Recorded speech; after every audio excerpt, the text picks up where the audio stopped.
Rīgas kinostudija piedāvā. Tēvs audzina dēlus par olimpiešiem. Es gribēju, lai viņi sev pierāda starptautiskā līmenī. Boks ir viņu dzīve. Latvijā tāds sporta veids kā boks pieder kriminālajām struktūrām.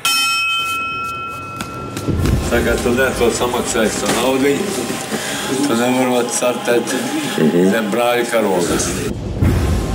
Rītinieks nepakļāvās šantažai, kas notika pēc tam pie varas nāca Džurovļovs. Tas jautājums ir viens, vai ir jābrauc stiprākiem? Kas stājas pretī drosmīgajai ģimenei? Kāda ir uzvaras cena? Latviešu sporta un ģimenes kaislības Rīgas kinostudijas jaunajā filmā Padoties aizliegts. Režisors Cintars Dreibergs. No 18. septembra kinoteātrī Forum Cinemās.